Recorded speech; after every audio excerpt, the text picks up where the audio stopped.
നമുക്ക് പ്രശ്നങ്ങളും പ്രതിസന്ധികളും ഒക്കെ വരുമ്പോൾ അതിനെ തരണം ചെയ്യാൻ നല്ല ചങ്കുറപ്പോടെ, അല്ലെങ്കിൽ ഞാൻ എന്തിനേയും നേരിടാൻ ശക്തിയുള്ളവരാണെന്ന ഭാവത്തോടെ നേരിടുന്നവരാണോ നമ്മൾ? അതെയോ എങ്ങനെയെങ്കിലൊക്കെ ഒന്ന് ഒഴിഞ്ഞു പോകണമേ എന്ന് വിചാരിക്കുന്ന ആളുകളാണ്? ഞാൻ നിങ്ങൾക്കൊരു കഥ പറഞ്ഞുതരാം. ഒരു വ്യാപാരി തൻ്റെ കഴുതയുമായി സഞ്ചരിച്ചു കൊണ്ടിരിക്കുകയായിരുന്നു. അങ്ങനെ സഞ്ചരിക്കുന്നതിനിടയിൽ ഈ കഴുത ഒരു കുഴിയിലേക്ക് വീണുപോയി. വ്യാപാരി ഒത്തിരി ശ്രമിച്ചു കഴുതയെ പുറത്തിറക്കാൻ വേണ്ടിയിട്ട്. പക്ഷേ എന്ത് പറ്റിയില്ല, കഴുതയെ പുറത്തു കൊണ്ടുവരാൻ പറ്റിയില്ല. വ്യാപാരി വിചാരിച്ചു, എന്നാൽ ഇതിനെ ഈ കുഴിയിൽ തന്നെ ഇട്ട് മൂടിയേക്കാമെന്ന് വിചാരിച്ചു. ഓരോ പ്രാവശ്യവും മണ്ണിടുമ്പോൾ ഈ കഴുത എന്ത് ചെയ്തു, ഭാരം കാരണം കഴുത ആ മണ്ണ് ഇങ്ങനെ മേത്തുനിന്ന് തട്ടിയിട്ട് കുറേ പ്രാവശ്യം ഇങ്ങനെ തട്ടിയിട്ട് കഴിഞ്ഞപ്പോഴേക്കും കഴുതയ്ക്ക് അതിനെ ചവിട്ടി മേളിലേക്ക് പോരാൻ ശ്രമിച്ചു. അങ്ങനെ അതിനത് സാധിച്ചു.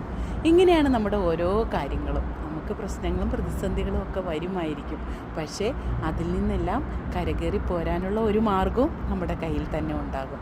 അതുകൊണ്ട് ആരും ഒന്നിനെ പറ്റിയും അമിതമായി ചിന്തിക്കേണ്ട കേട്ടോ. എല്ലാത്തിനും പരിഹാരമുണ്ട്. എല്ലാവർക്കും നല്ലൊരു പ്രഭാതം നേർന്നുകൊണ്ട് ബൈ.